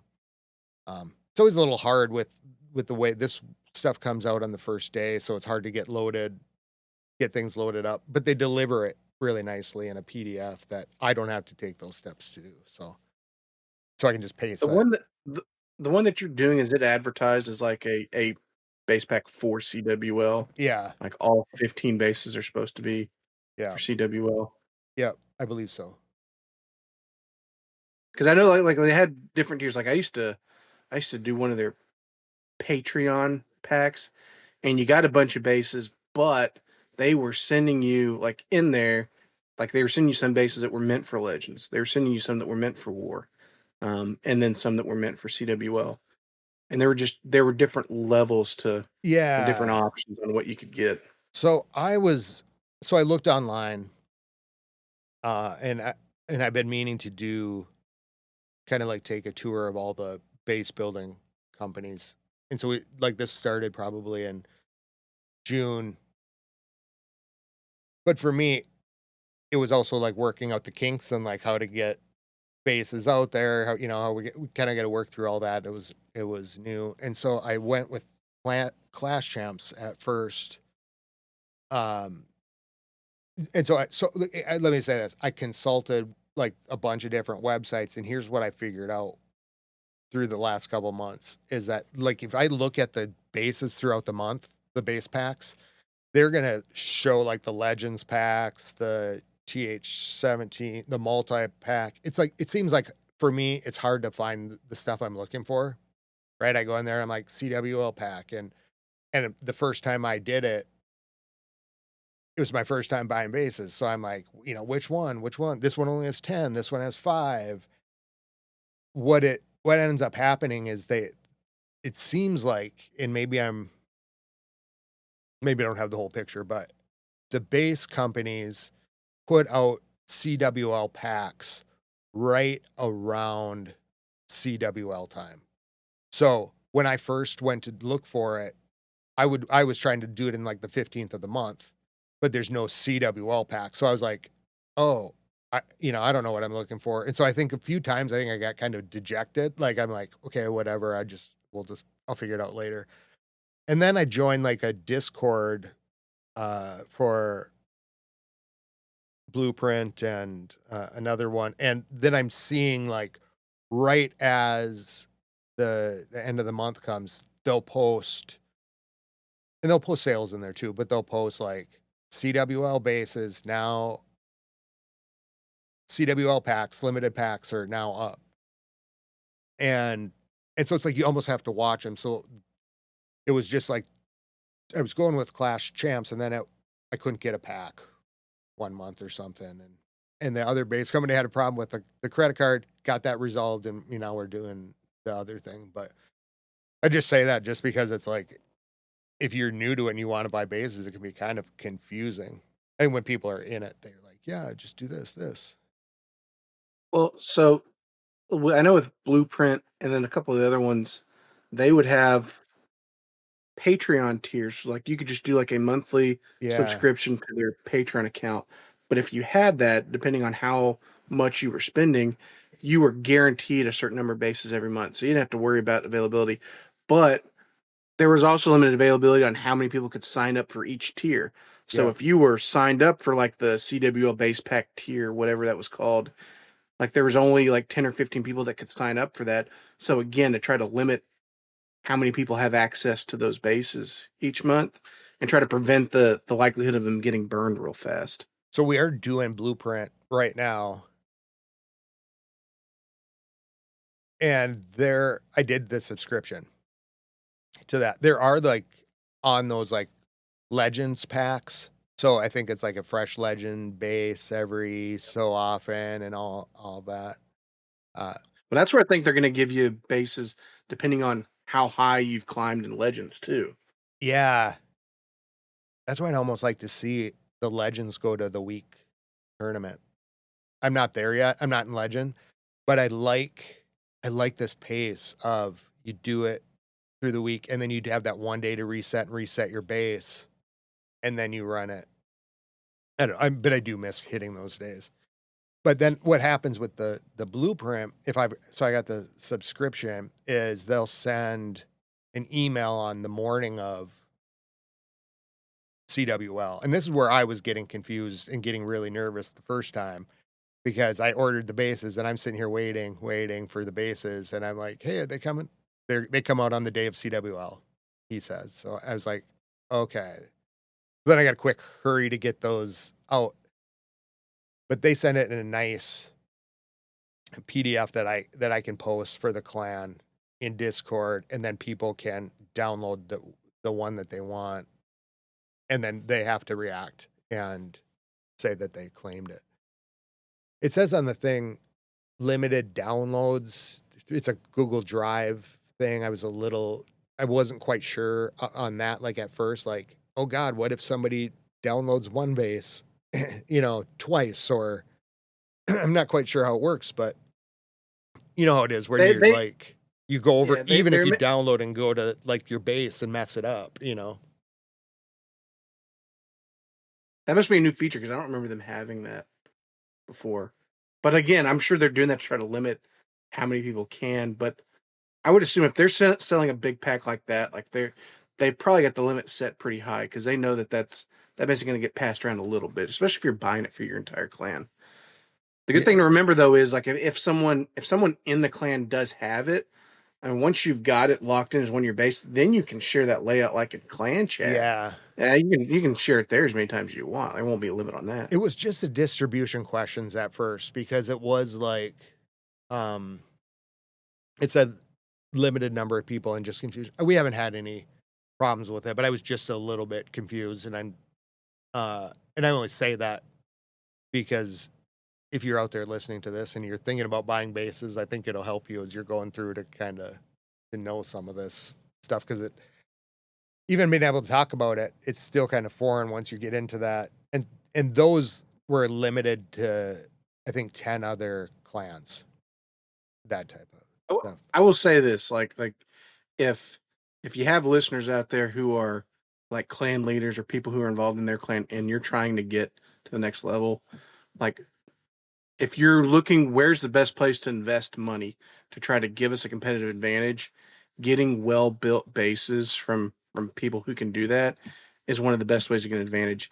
And I'm a huge fan proponent of people who build bases like that, the people who've been in the work, Yeah. uh, getting better compensation for doing it, because having tried it, like albeit a long time ago, You did? like it's not a fun process. Well, I mean, like the retrapping is not hard, but like the few times I tried, just like let me just Oh, start from scratch. Like, nah, it's a pain. There's so much to think about. There's so much to go into, and the guys who do it really well, there's just it's really rare. You know, we were talking about worlds earlier, and I noticed the when Tribe won, after like the five guys who were up on stage celebrating, well, then their teammates came and joined them. Well, one of the guys that joined them was a guy named Satans, and he's their base builder, right? yeah.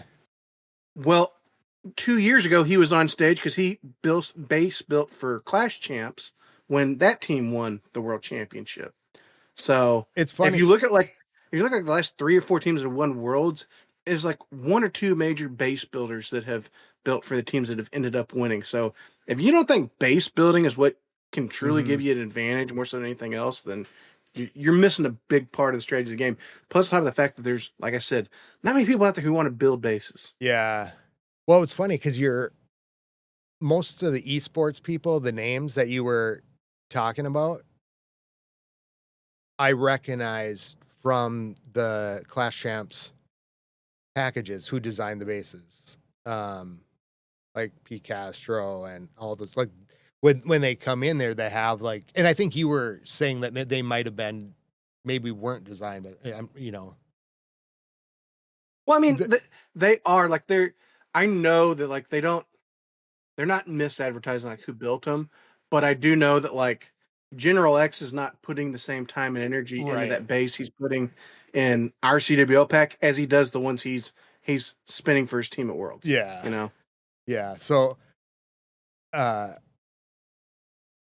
but but it's cool, I guess, to see that, like, um,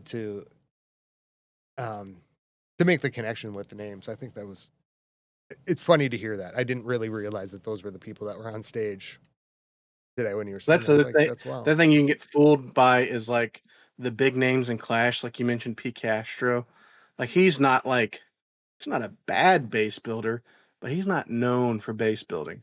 So like if you don't know any better, you're like, oh, this is a P Castro base. Like I promise you, he's not running his own bases up there for Tribe at Worlds. Like that's Satan's base that he's running. Like that's what on that stage. That's who's building those bases. It's the same thing. Like those Navi guys. Like there's always advertisements for let's get a base built by Stars or Gaku. Like yeah, the year that they won Worlds, they had someone else building their bases. So Yeah. Did you take notice? that for what it's worth. Did you know anything with a? Did you know? Blah, blah, blah. Did you notice anything with the base building, like at Worlds in design? Um, I I mean, I did notice a lot more. It seemed like there's a lot more exterior bombs, and spring traps trying to get damage on the entry point. Um, but I feel like they knew there were going to be so many RC charges that, like, again, wholesaling for one entry point versus another was tough. So it didn't seem like there wasn't a lot of like wholesale trying to bait an RC charge, but there definitely was for the fireballs, which is why Yeah. Navi got caught with it twice. Um, and this is one of those things that like base builders at that level they understand like there's certain things that we can plan for, but you know how much are we risking on this stage versus we know we can put a rogue Tesla over here, and in the event that someone goes fireball on us, that this random Tesla I'm going to put over here, that's going to catch them, that's going to ruin it. And we can sacrifice one Tesla from where we would normally put it just to make sure we've got that bait attempt ready. Yeah. I gotta rewatch that for some of those things. Do you remember what the tactic was that was that new kind of offensive move? I'm trying They to were remember what it was. they were using an earthquake and lightning was what was Oh, that's unique right. because lightning is just it's a damage spell, right? It just damages the buildings it's hitting. They're using that with the giant arrow to hit something and take it out completely in the middle of the base, like the very Mhm. center of the base, and then using that kind of once that core is gone, then you just kind of you find a way to wrap around the outside. So it was really just the Oh, entry yeah. point was different, but as opposed to trying to get in with an RC charge, or it's the same concept. Back in the day, there I say back in the day, a couple years ago, there used to be this strategy that pro players love doing called the Skelly Donut, Oh, where they yeah. used to drop a skeleton spell and invis spells to like take out CC or something in the middle of the base. And it was the same concept. If you create a defensive hole in the very middle of the base, well then you've made it into a donut. And once you crack into the donut, then everything kind of follows itself around the outside of the base. And it's very easy for pathing to keep everything together like that. So it's an easy way to carve apart a base. The beauty in what they were doing was it was costing them less spells than some of the other conventional methods. And it's like no one else had really put that together. With that particular hero equipment and then 3 spell space worth of investment that you could do that to a base. And it wasn't viable to do it on all bases, but I think on day one they recognized that it wasn't Tribe, I think it was Elevate had a handful of bases that would work on. So Yeah. then when they played them, they pulled it out and used it. I'm gonna have to try that. I've been doing some experimenting, but came back to played with I Swim's don't trust army. Uh, what's that? I don't trust that giant arrow. I'm gonna I miss. don't I ain't yeah, that's yeah, on my mini account, I've been finding it alright, but I have a real problem with anything that an attack hinges on. So, like that fireball attack, I just don't even wanna that feeling of like, "Oh, crap, the fireball didn't go right. Now my whole attack's" I just don't wanna experience that feeling. So I just no, I can't do it. had one of those bases. I think it was in L2 yesterday. Is almost exactly like I described last time. Like I'm looking at this base and I'm like, they're gonna try to bait this RC charge somewhere, but they think I'm gonna go here.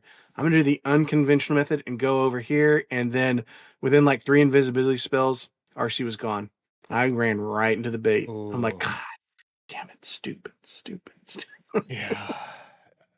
Those spring They traps knew. are They knew what I was gonna do. They knew it. maybe that's why I'm losing her a little bit more, and I've been back to the Phoenix and playing with the invisibility, and now I'm back in with the clone spell, but it's kind of been coming full circle, so I'll have to like kind of give an update on how it's going. But I think I might promote into Legends this week with it finally, and after some stupid mistakes. But I had my Frosty on all week and not my little Sebastian because I'm in it. So I'm going, why is this working so well in my friendly and not? And I go into the regular thing and it's not. By the way, last week after I laughed at the notion of ever accidentally promoting an account, I uh I accidentally promoted an account. Did you? So I've had on one of these I've been having to do like the first level of like hard mode hits, like, and I'm not doing enough because I am trying to go back, Are you? but it's Hammer Jam, so I still want to do some Yeah. farming too. Yeah, it's But hard. It's like you want to be able to be playing. I kind of saved my attacks. I've still got 8 left, savoring for the last day and watching the the, the the ranking, but I'm really hoping I promote. But again, I do I like week. just got to tell myself if I want to farm, like just do the non-ranked hits. I just the doing non-ranked hits seems like such a waste now.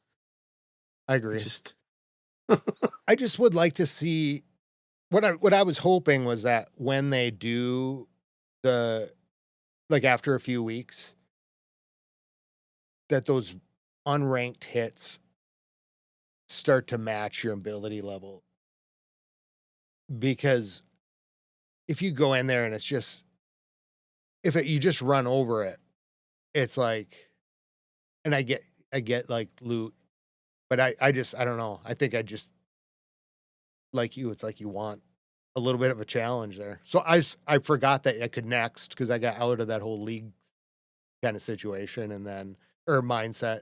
Uh, but now I'm trying to do that. But yeah, I just want the practice. There's no practice in the loot hits or what is it called now? Battle. Battle. Yeah. Battle and ranked battle. Well, should we wrap up? Do some shout outs? Or is there anything else you wanted to? I think I'm good. I gotta go. I got an hour drive to the airport. Oh God. Why? Okay. Well, we'll get you any shout outs? I mean, some of the same ones from last time, Clash podcast community. I got some nice notes from GCBC and Liam, some of the good ones out there. So I appreciate Awesome. those guys and actually I think Rick and the RTC guys were recording same time we were this morning. So I'm sure they finished like 2 hours ago because they don't do long episodes. They have set agendas and then take it off. They're But they efficient. were also having a Mr. C, who was one of the Millicene players, on with them today. So Oh, I'm sweet. sure that'll be a fun episode. He's an old clanmate of Rick's. He's and Trample Damage. Oh, awesome. They've played together for a long time. And speaking of Trample Damage, saw him on screen at Worlds with a big face reveal wearing his Trample Damage hoodie up there. So shout out to him Yeah, and shout out. hope he hope they all enjoyed Atlanta. And here's to hoping it comes to Dallas That's exciting next time. stuff. Yeah, that's Yeah. cool. Yeah, big shout And outs to then them. and then shout out to all of us secondary L players Oh out here in God. Warborn and L2, you know, holding it down.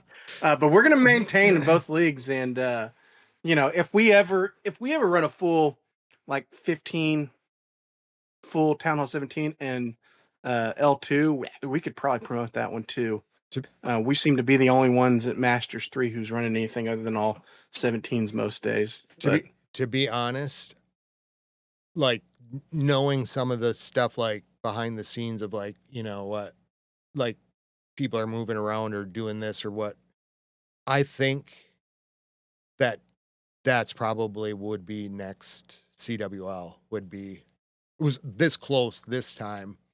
Um but with and we were there could have been 18 on or 19 on the roster and L. You know what I mean? It was so we could have stacked it a little bit more. It would just like probably one or two people. But a real solid 17 one too. Like over in L2. It'd be interesting to I see mean, how we that could, changes with 18. yeah. And then the Warborn's done pretty good too. I have more stars in Warborn with my Town Hall 14 than I do my Town Hall 17.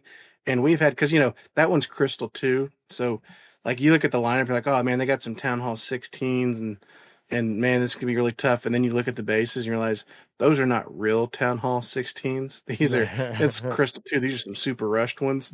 So, there'd been a handful of guys this week who have hit up over in Warborn and Done gotten well. 3 stars on Town Hall levels above them. So that's been pretty fun to see. I'm forgetting who all of them are right now off the top of my head. Yeah, I'm thinking Um, of some of the people over there. There's Neon Zombies over there. yep. Turbo Itachi. Fizz, Itachi Itachi. had Itachi has a Town Hall 15, I think. He defended against a 17 the other Did he day. really? Yeah, he got it. He was like, how the heck did that happen?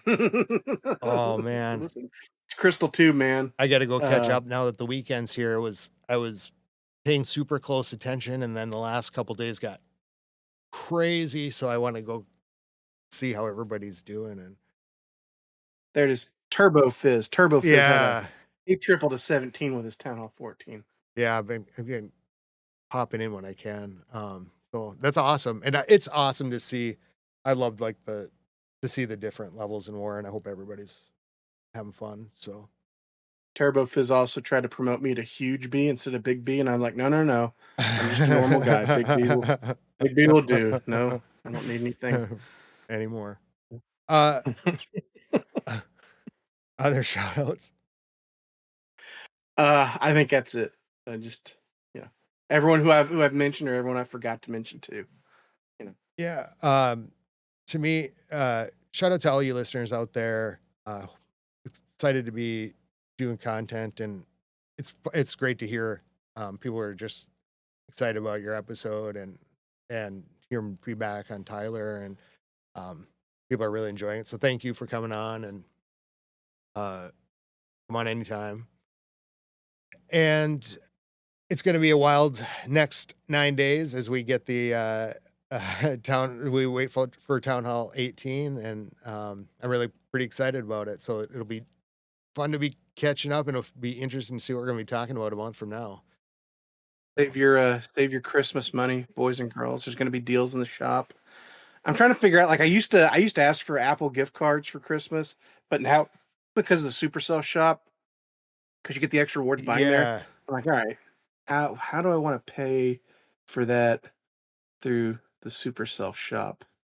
I just ask for. you can Do I put it have- on your Apple on your phone and pay using the Apple Pay, Yes. because I use my So Apple Apple. gift cards are still good.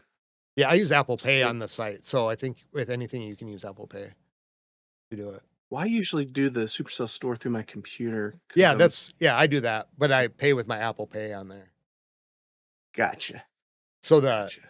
so you can load it up even if you need to, like on your phone, and pay through that. That's how I did all the upgrades through COVID. Was buying the Apple gift cards.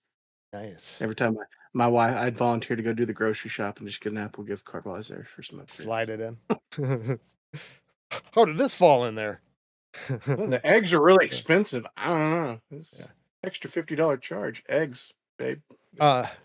Big shout out to all the co-leaders and even beyond that, just the people on House of L. Thank you for like being gracious and moving, and people for getting things done with, and just making it really look smooth and easy.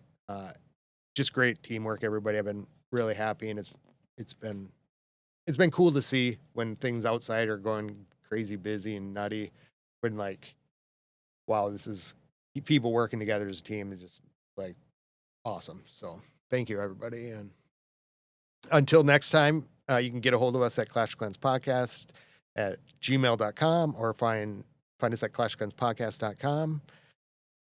And can't wait to see everybody right around the corner with Town Hall 18. So until then, keep it clashy, everybody. Skilly beep beep beep beep skilly beep.